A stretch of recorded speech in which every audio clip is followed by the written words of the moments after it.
Evening, sir. Good evening. Good evening. So, how are you, sir? I'm doing well, actually. How are you doing?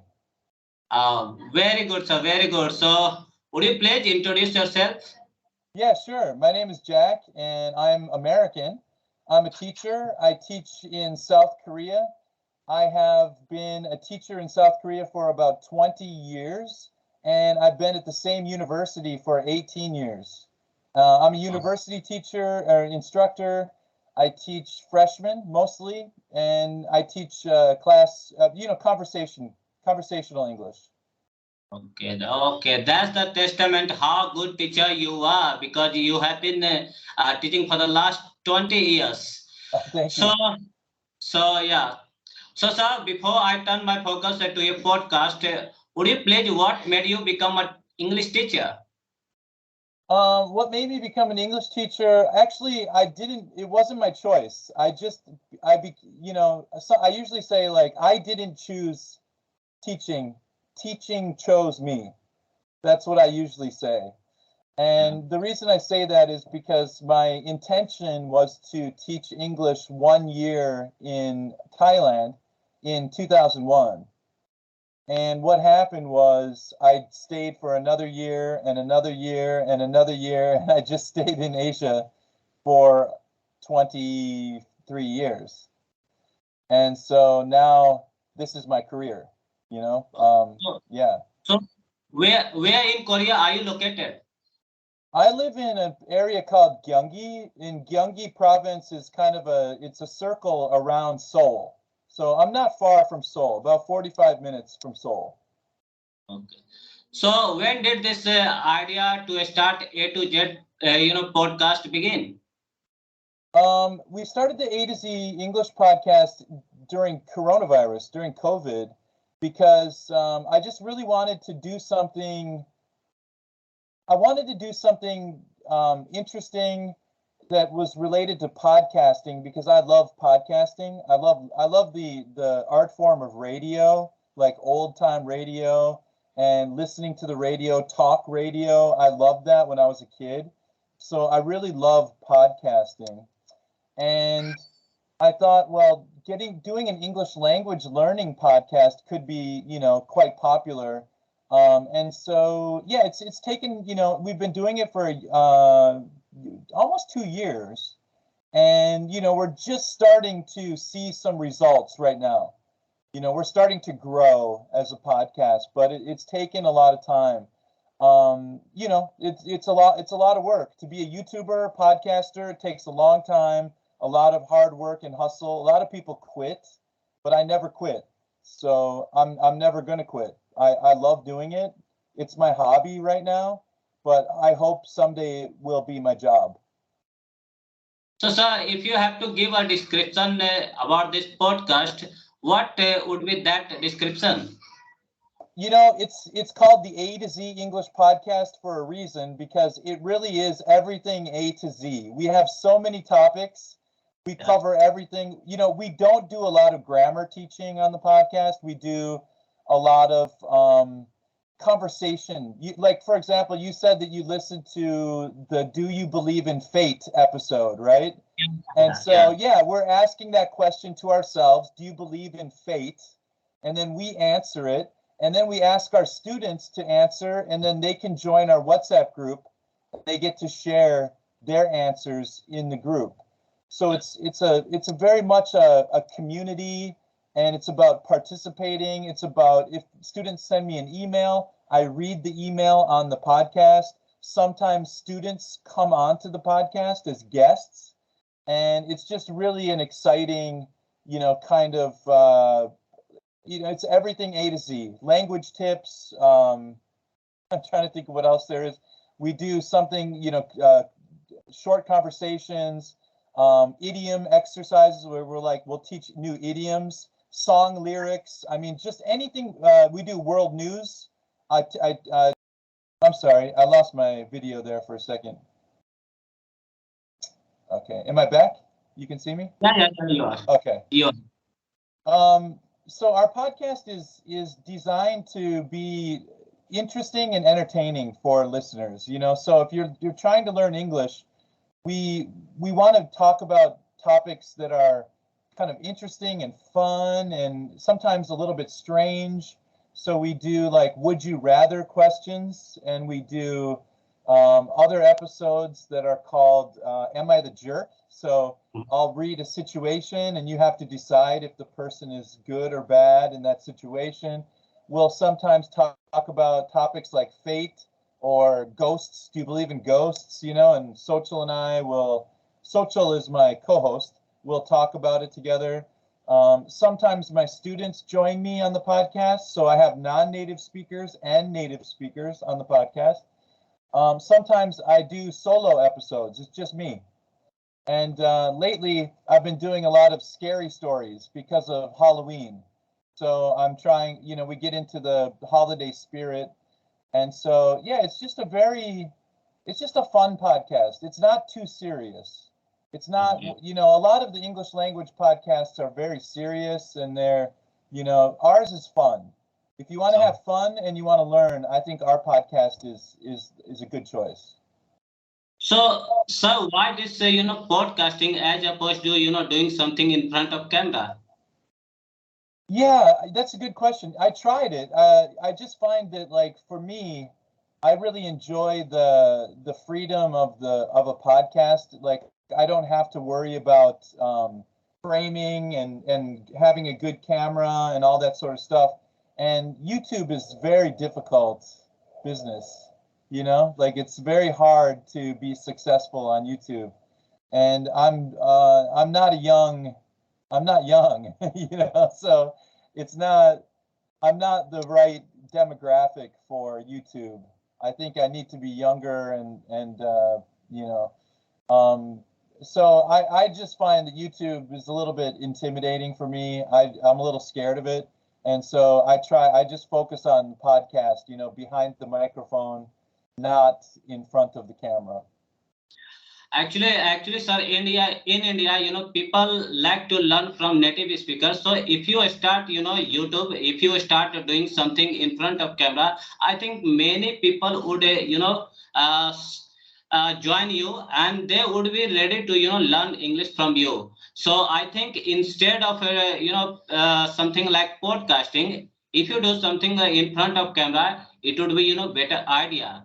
So it's not about, how old you are. People, you actually in India just want to learn English from native speakers because as far as, English is concerned, we people, are very eager to learn from native speakers. Yeah. Well, yeah. Maybe what I might do is I might start recording my podcast on video and then upload it to YouTube. So that way I can have a video podcast on YouTube, and I'll be able to connect with the students. They can see me, they can see my, facial expressions and read my body language and still listen to the podcast. And then I can have a podcast and I can put the podcast on YouTube and TikTok and Instagram and stuff like that. Yeah, because there are many YouTubers, from, Britain or from America. They have, millions of subscribers, and they Really? are, they are, earning millions of, money. So if you start something like that, YouTube will, enjoy good number of subscribers, and of course, a very good number from India. I guarantee you, because many of my students, would support you, because they prefer, something in front of camera as opposed to, something like podcasting. So. Okay. Yeah, so you will get lots of support from India. Okay, well, thank you so much. I appreciate that. That's really good advice. I think that's a good. I think you're probably right. I think you're right. Actually, sorry, sir, you are not, clearly audible now. Oh, sorry. Is it okay now? Is it better? Yeah, actually, not so properly as earlier. Let me see. Oh yeah, now it's okay. Now it's okay. Okay, sorry. It might be my connection is a little bit funky there for a moment, but now it's okay. So, sir, actually, you've been in, teaching field for the last, I think, 21 years, right? So 21. Yeah. Yeah, so would you please tell us how do you, teach your students in Korea? I think you teach in Korea. Yep, I teach in Korea. Yeah, My philosophy is I want my students to speak English as much as possible. yeah, What they need is time for speaking. yeah. We do a little bit of listening, very little bit of grammar, a little bit of writing, but mainly we focus on communicating, speaking. So I'll give them a lot of activities, you know. So I might say to my students, here's a question. I want you to discuss this topic. You Mhm. know, what does this mean? And then we come back as a large class and then we talk about it together and as a class. But mainly I'm focused on getting my students to speak because during high school and middle school they studied a lot of grammar, but they never did a lot of speaking in school. Yeah, yeah. It's Yeah, the same. yeah, you are right. Actually, the same problem we have in our school. There is too much, unnecessary focus on grammar, and they are most of the students are quite good at grammar, but when it comes to speaking, they struggle a lot. So instead of doing stuff like grammar, if even I feel, but actually it is something like that has been going for long. That's why they believe that if we are good at grammar, only then we can be good at English. But I think the situation is quite opposite, opposite. So if initially if you are good at language, and then if you start learning grammar, then it would be easy. But Yeah. initially here in India, students starts with grammar, and that's why they keep struggling. Even many teachers struggle when it comes to speaking. So what do you have to say for them? Well, I have to say to them is what I don't think what they need is grammar necessarily, not prescriptive grammar. What they need is an internal grammar. Yeah. And internal grammar is different. If you have an internalized grammar, it means you have an intuition, an intuitive understanding of the grammar. So you know when the sentence feels correct or it feels wrong. You have that in your native language. I have it in my native language. You know, sometimes I get a grammar question from my student and I have to look on the internet because I don't even know the grammatical answer, the I don't know the grammar answer to that question because I just know it's wrong because it sounds wrong. You know what I Yeah. mean? Like I know it's wrong, but I can't quite explain why it's wrong. I have to look it up and say, well, what you need is I don't know, like subject, verb, object, complement, or whatever, the sentence might be. And I have to, explain to the student once I look it up. But that kind of grammar is not useful. What they need is the students need a kind of internal compass, internal barometer to help them understand when the sentence is wrong. And that's an internalized grammar that you get through communicating with other people. The more you talk with people who are better than you, higher level, you start to improve because your grammar gets better, but your grammar doesn't get better because you learned it in a book. Your grammar gets better because you did a lot of speaking practice. And it's backwards. And a lot of it is backwards because the teachers teaching English are old, they're old and they learned grammar, but they never learned how to talk. And so Yeah. they can't teach speaking. And so they Yeah. just teach grammar because it's easy for them and that's all they know. And so Yeah. you Yeah. just get this like replication. It just replicates itself again and again and again. It's just a bad copy of a copy of a copy of a copy. And what we need is a new paradigm, a new system. You just need to, and it'll change because young people with better understanding of second language acquisition theory are going to come in and say, no, no, no, we need to do communicative exercises, we need to do speaking exercises, we need to work on the 4 skills, not just 1 or 2 skills, writing and reading. We need more than that.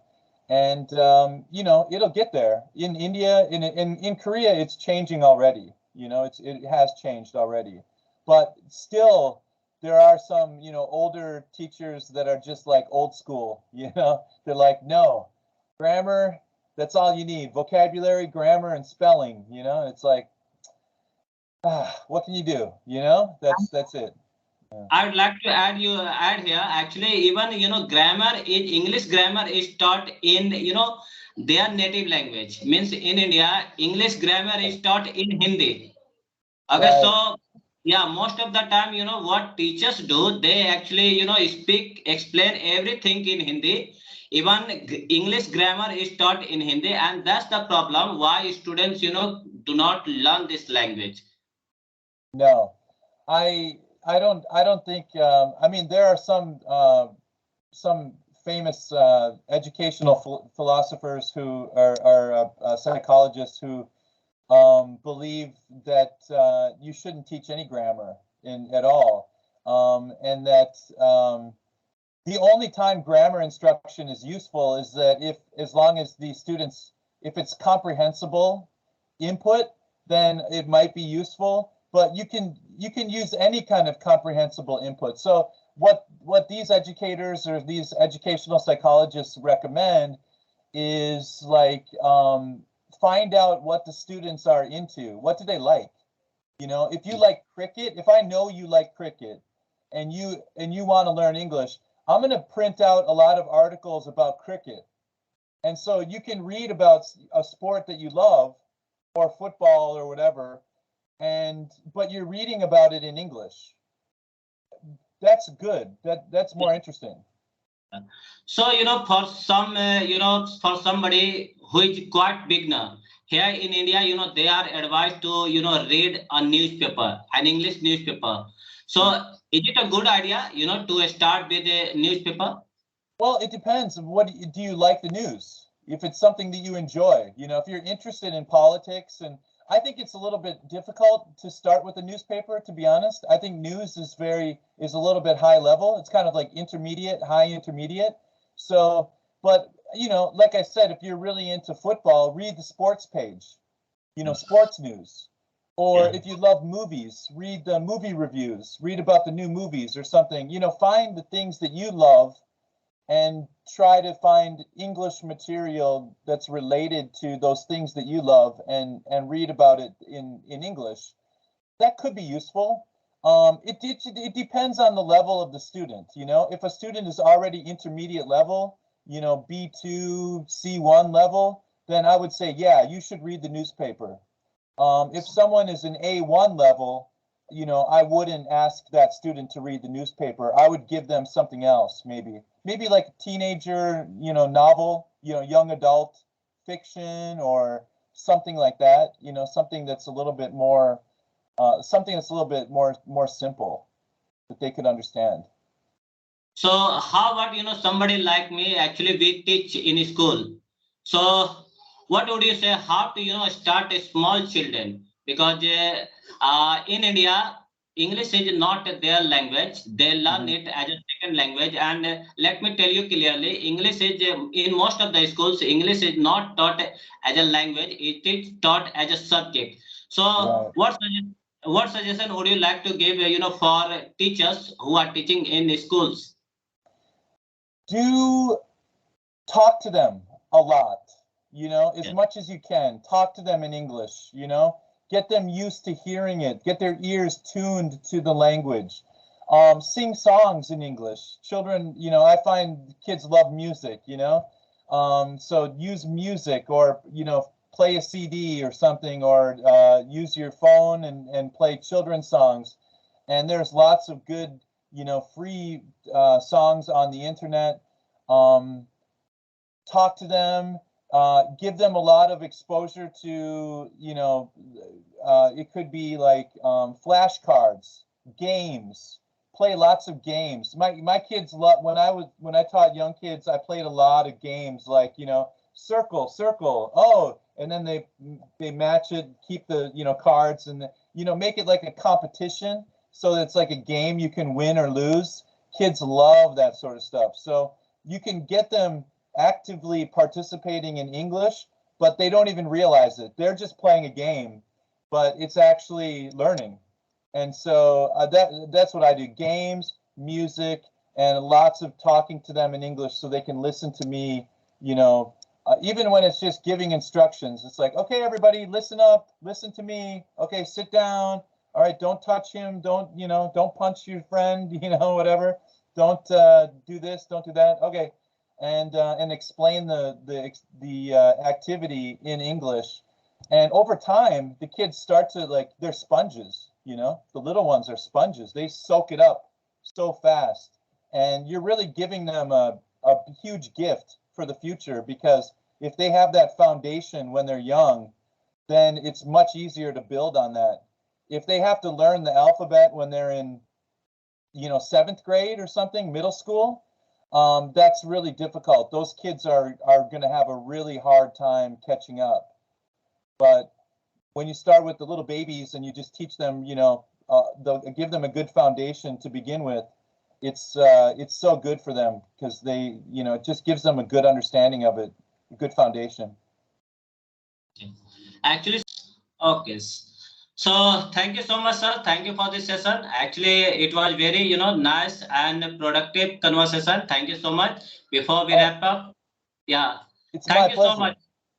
Thank you. Actually, my students and I have been, waiting for long for this, session. And after, uploading this video, my students would be quite happy.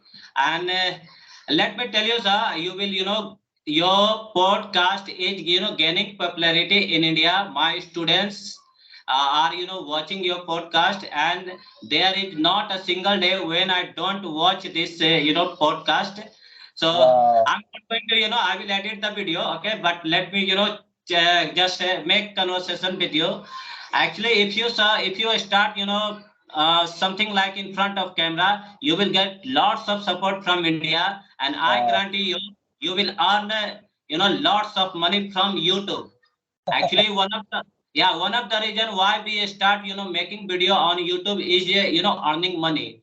So as far as earning money is, you will get, lots of subscriber, lots of support if you do something like in front of camera, because people take, more interest in watching instead of, hearing something. So it would be better idea if you do something like that.